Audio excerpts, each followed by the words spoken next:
ආයිබෝන් ලාංකීය දේශපාලනේ අපිට ඇහෙන පේන අපි දකින දේශපාලන කාරණාවලට එහා ගිහිල්ලා ඒ කාරණාවල ඇතුළාන්තය සම්බන්ධව කතා කරන ඉන්සයිඩ් පොලිටික්ස් මේ විදියට ආරම්භ වෙනවා.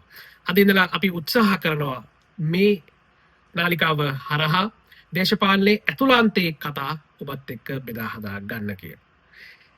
ඒ වගේම අපි බොහොම ආදරෙන් මතක් කරනවා අපේ මේන් channel එක නිලාන් වත්තේගමගේ YouTube channel එක subscribe කරන, ඒකේ වීඩියෝ බලන සියලුම දෙනාට මේ channel එකට subscribe කරන්න. මේ channel එකේ වීඩියෝ වලටත් අර පෙර පරිදිම ඔබේ වටිනා අදහස් යෝජනා චෝදනා සියල්ල අපිට කමෙන්ට් කරන්න. අපේ වීඩියෝ බලන ගමන් වීඩියෝ ලයික් කරන්න. අපි පුළුවන් උපරිම උත්සාහ කරනවා දිනපතා මේ channel එකෙත් අපේ මේන් channel එකේ වගේම වීඩියෝස් දාන්න. ඉතින් උපරිම උත්සාහයක් දරනවා ඔබේ ආදරයට, ඔබේ සෙනෙහසට අපි උපරිම සාධාරණයක් කරන්න. ඉතින් එහෙමනම් ඒ ආදරණීය ඉල්ලීම් සියල්ල එක්ක පටන් ගමු මේ ඉන්සයිඩ් පොලිටික්ස්. අපි අද තෝරගත්ත කතා කරන්න මේ පහුගිය දවසක නිලන්ති කොට්ටහච්චි කළුතර දිස්ත්‍රික් ජාතික ජනබලවේගයේ මන්ත්‍රීතුමිය පාර්ලිමේන්තුවේදී කියපු කතාවක්. අපි ඉස්සෙල්ලා ඒ ප්‍රකාශය බලමු. ඊයේ දවසේදී ශ්‍රී ලංකා පොදු ජන පෙරමුණේ පක්ෂ මූලස්ථානයේදී මාධ්‍ය සාකච්ඡාවක් පැවැත්වෙනවා. නියෝජ්‍ය කතානායකතුමනි, පක්ෂයේ මහලේකම්වරයා විසින් සියලු මාධ්‍ය කැඳවා ඒ මාධ්‍ය සාකච්ඡාවේ අදහස් දක්වමින් ඉදිරිපත් කරන කරුණු අතර එක් තැනක ඔහු මෙන්න මෙහෙම සඳහන් කරනවා. අපි වත්මන් පොලිස්පති තුමාගෙන් බොහොම ගෞරවයෙන් ඉල්ලා සිටිනවා. ඔබතුමා දැන්වත් ආණ්ඩුවට සේවය කරන එක නවත්තලා රජයට සහ ජනතාවට සේවය කරන්න පටන් ගන්න කියලා. මොකද අපි කැමති නැහැ මහපාර මිනිසුන්ගෙන් ගුටි කාලා මැරිච්ච 37 වෙනි පොලිස්පතිවරයා හැටියට ඔබතුමා ඉතිහාසගත වෙනවාට පොලිස් දෙපාර්තමේන්තුව ඒ තරමට පහත් තැනකට වැටෙනවට අපි කැමති නෑ කියලා. ගරු නියෝජ්‍ය කතානායකතුමනි, අපි ආණ්ඩුවක් විදිහට මේ රටේ මහජනතාවගේ නිදහසට සාමයට ගරු කරන, ඒක රැකගන්න උත්සාහ කරන ජනතාවාදී ආණ්ඩුවක් විදිහට රටේ ප්‍රධාන දේශපාලන පක්ෂයක මහලේකම්වරයෙක් සියලු මාධ්‍ය කැඳවලා මේ කරපු ප්‍රකාශය හෙලා දකිනවා. ඒක තරයේ හෙලා දකිනවා. මේ ප්‍රකාශය ඇතුලේ ගැබ් වෙලා තියෙන සාහසික බව, ම්ලේච්ඡත්වය, තර්ජනය මොකක්ද කියන එක සම්බන්ධයෙන් මේ රටේ පොදු මහ ජනතාවට යම් අදහසක් ගන්න පුළුවන් කියලා අපි විශ්වාස කරනවා. ඒ වගේම මේ පක්ෂයක මහලේකම්වරයෙක්ට රටේ නීතිය හා සාමය ක්‍රියාත්මක කරන ශ්‍රී ලංකා පොලිස් බල ඇණියේ නායකත්වයට මේ විදිහට අදහස් දැක්වීමක් කරන්න පුළුවන්ද? මං අපේ මහජනාරක්ෂක ඇමතිතුමාගෙනුත් අහන්න කැමතියි මේ වගේ ප්‍රකාශයන් සම්බන්ධයෙන් නිහඬව ඉන්නවද කියලා. හේතුව මේ වගේ ප්‍රකාශ සම්බන්ධයෙන් යම් පැහැදිලි නීතිමය විමර්ශනයක් අපි කළ යුතුයි. නිලන්ති කොට්ටහච්චි මන්ත්‍රීතුමිය මෙතනදී කතා කරන්නේ ශ්‍රී ලංකා පොදු ජන පෙරමුණේ මහලේකම් සාගර කාර්යවසම් පහුගිය දවසක මාධ්‍ය සාකච්ඡාවකදී කියපු කාරණාවක් සම්බන්ධව. සාගර කාර්යවසම් සම්බන්ධව අපි කතා කරන්නට එතරම් කැමැත්තක් නැති වුණත්, විශේෂයෙන් ශ්‍රී ලංකා පොදු ජන පෙරමුණේ දේශපාලනය සම්බන්ධව කතා කරන්න අපිට එහෙම ආසාවක් ඇල්මක් නැති වුණත් මේ සම්බන්ධව කතා කරන්න හිතුවේ. ශ්‍රී ලංකා පොදු ජන පෙරමුණට මේ වෙනකොට මහ පොළොවේ දේශපාලනය ඇතුලේ තියෙන ඉඩ පිළිබඳව අපිට හොඳ අවබෝධයක් තියෙනවා. පහුගිය 2022 ඉඳලා ආරම්භ වෙච්ච දේශපාලනයේ වෙනස්කම් ඇතුලේ ශ්‍රී ලංකා පොදු ජන පෙරමුණට අත්තුනේ මොන වගේ ඉරණමක්ද කියන එක සම්බන්ධව ඔබට අදහසක් ඇති. ඒ වගේම මේ කතා කරන මොහොතේ ශ්‍රී ලංකා පොදු ජන පෙරමුණ දේශපාලනිකව ඉන්නේ මොන වගේ තැනකද කියන එක සම්බන්ධව දේශපාලනය සම්බන්ධ සවිඥානික සියලු දෙනාට අදහසක් තියෙනවා. ශ්‍රී ලංකා පොදු ජන පෙරමුණත් එක්ක සංසන්දනය කරනකොට ජාතික ජන බලවේගයේ එහෙම නැත්නම් ජනතා විමුක්ති පෙරමුණ ඉන්නේ ඊටම බල සම්පන්න තැනක. ඒ කියන්නේ മന്ത്രി ආසන වලින් සහ ජන බලයෙන්.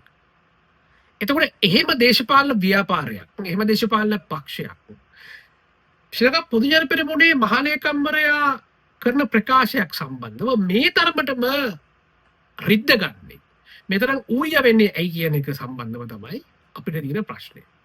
ඇයි මේ සාගරකාරී වසම්ගේ ප්‍රකාශය ජාතික ජනබලවේගය වගේ තුනෙන් දෙකේ බලයක් පාර්ලිමේන්තුවේ තියෙන දේශපාලන ව්‍යාපාරයක් මේ තරම් ලොකුවට ගන්න? මං හිතන්නේ සමගි ජනබලවේගය හෝ එක්සත් ජාතික පක්ෂය හෝ කිසිම අනිකුත් දේශපාලන පක්ෂයක් සාගරකාරී වසන්ගේ මේ ප්‍රකාශය තම ලොකුවට ගන්නවා.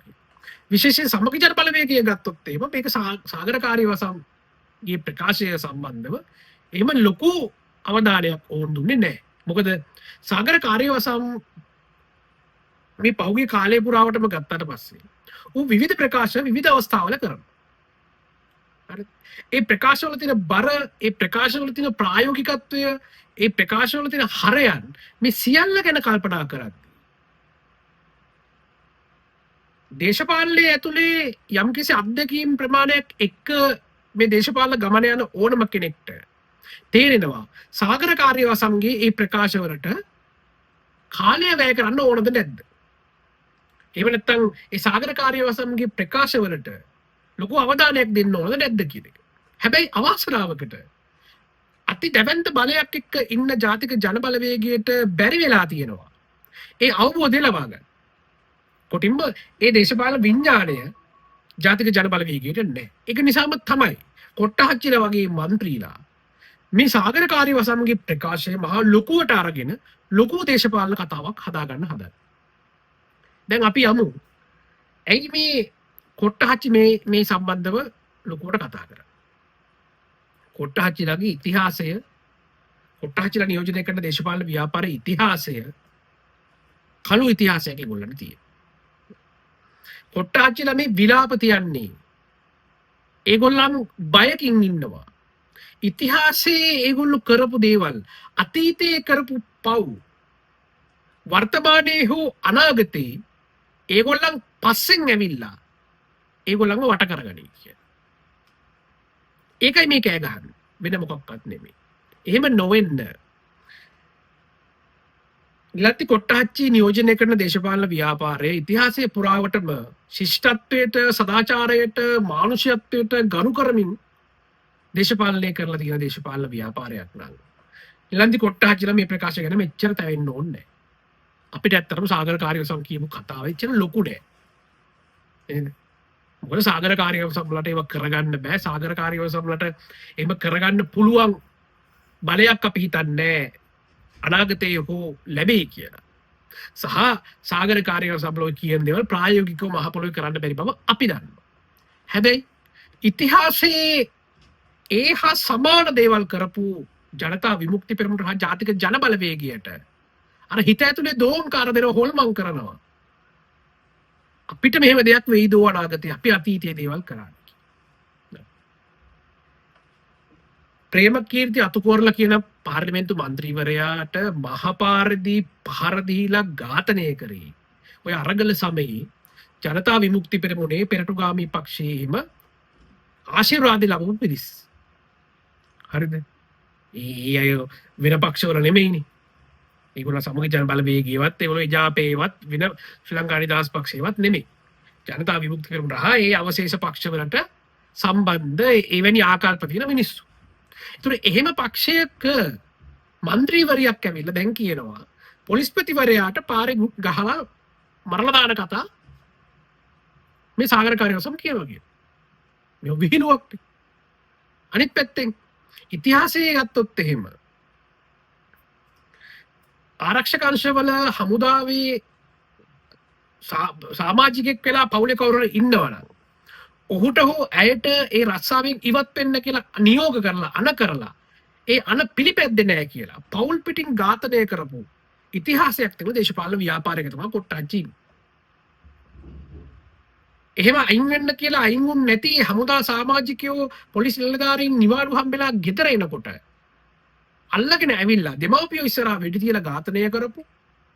එහෙම නැත්නම් ඒ හමුදා සමාජිකයා පොලිස් නිලධාරියා ඉදිරියේ පවුලේ සමාජිකයන්ව ඝාතනය කරලා දඬුවම් දීපු දේශපාලන ව්‍යාපාරයක මේ වර්තමාන නියෝජිතයෝ තමයි මේ විදිහට කෑ ගහන්නේ. සහ අනිත් පැත්තේ අරගල සමයේ කොයිතරම් වැරදි අඩුපාඩු තිබ්බත් කොයිතරම් විවේචන තිබුණත් දේශපාලු තෙන්නකොන් පොලිස්පතිවරයාට අරලියගා මන්ත්‍රී ඔය ආසන්න තැනකදී හිසට පහර දුන්නේ ඔය කතා කරන කොට්ටහච්චිලාගේ පාර්ශවයේ අය තමයි. එතකොට එහෙම සිදුවීම් අතීතයේ සිද්ධ කරලා තියෙන දේශපාලන ව්‍යාපාරයක් සහ එහෙම සිදුවීම් අතීතයේ සිදු වෙලා තියෙන වටපිටාවක් ඇතුලේ නිලන්ති කොට්ටහච්චිලා බයෙන් ඉන්නවා. ඒගොල්ලන්ටත් මේ නමත් වෙයි දෝ කියන. ඒක තමයි මේ කෑ ගහන්නේ. අබකාපු මිනිහගිලු නහය දන්නේ. එතකොට වර්තමාන පොලිස්පතිවරයා ආණ්ඩුවට කඩේ යන්න නැතුව රාජ්‍ය වෙනුවෙන් පිණී ඉන්නවා නම් ඔහුට හෝ ඒ කිසි කෙනෙකුට බය වෙන්න දෙයක් නැහැ. ඔහු වැඩ කරන්නේ පැලවත්තට නෙවෙයි නම් ඔහු වැඩ කරන්නේ ජනතා විමුක්ති පෙරමුණේ ඌමනා එපාකම් ඉෂ්ට කරන්න නෙමෙයි නම් අපි හිතන්නේ මේ මිනිස්සු ගිහිල්ලා ඔහුට ඇහි වෙයි කියලා. ඉතිහාසයේ එහෙම වෙලා තියෙන්නේ යම් තැන්වල. දේශපන්ත එන්නකොන්ට යම් කිසි සමාජ විරෝධයක් ආවේ. ඔහුගේ දේශපාලන අධිකාරියට ලැබිකම් ගැතිකම් කරන්න කියපු නිසා. ඒතර වර්තමාන පොලිස්පතිවරයාටත් එහෙම තත්ත්වයක් උදා වෙන්නේ ඔහු අර පෙර හිටපු පොලිස්පතිවරු වගේ වැඩ කරොත්. එහෙම කරන්නේ නැත්නම් කවුරුත් බය වෙන්න ඕනේ නැහැ. මේ කොට්ටාච්චිලාගේ ප්‍රකාශනය ඇතුලේ තියෙන කාරණා දෙක තමයි අතීතයේ තමන් කරපු දේවල් සම්බන්ධව වුණ වර්තමානයේ බයෙන් ඉන්නවා තමන්ට ඒවා කැරකේ කියලා. අනිත් එක තමයි වක්‍රාකාරව හඟවමින් ඉන්නවා වර්තමාන පොලිස්පතිවරයා ඒගොල්ලෝ වෙනුවෙන් යම් දේවල් කරනවා කියලා. එහෙම නොවෙන්න මේවට මෙච්චර ලොකුවට කෑ ගහන්න ඕනේ නැහැ කියන එක තමයි අපි හිතන්නේ. මොකද සාගර කාර්යවසම් කියලා කියන්නේ එහෙම ලොකුවට ගන්න ඕන දේශපාලන චරිතයක් නෙමෙයි. සාගර කාර්යවසම්ගේ ප්‍රකාශ කියලා කියන්නේ එහෙම දේශපාලන ලෝකයේ ඇතුලේ ඉඩක් වෙන් කරන්න ඕන ප්‍රකාශ නෙමෙයි. එහෙම බරකින් ගන්න ඕන ප්‍රකාශ නෙමෙයි. මොකද ගත වෙච්ච කාලවක වණුව ඇතුලේ සාගර කාර්යවසම් කියපු ප්‍රකාශ ගත්තොත් ඒවා දේශපාලනිකව හිස් පුහු ප්‍රකාශ පමණයි. ඒවා මහ පොළොවේ යථාර්ථ වෙන එහෙම නැත්නම් හරයක් තියෙන අර්ථයක් තියෙන බරක් තියෙන දේශපාලන ප්‍රකාශ නෙමෙයි. හැබැයි අන්න ඒ විදිහේ බරක් නැති හරයක් නැති බලයක් නැති ප්‍රකාශ කරන සාගරකාරී වසම්ගේ ප්‍රකාශ පවා ලොකු කරලා බරට කරේ තියාගන්න තරමට අද ජාතික ජන බලවේගය බංකොලොත් වෙලා. ඕක තමයි අද මේ කතා කරන මොහොතේ ජාතික ජන බලවේගයේ තත්ත්වය. ඉතින් එහෙමනම් අදට අපි වැඩසටහන අවසන් කරනවා. තවත් දවසක හමු වෙමු. යන්න කලින් මතක් කරනවා ඔබේ වටිනා අදහස් අපිට කමෙන්ට් කරන්න, අපේ වීඩියෝ ලයික් කරන්න, අපේ වීඩියෝ බලන ගමන් channel එකත් subscribe කරලා bell icon එකත් ඕල දාලා තියාගන්න. දකින්න පෙනෙන ඇසෙන දේශපාලනේ නොදුරු පැතිකඩ සමගින් තවත් දවසක හමු වෙමු. ඉතින් ඔබ සියලු දෙනාට ජය වේවා.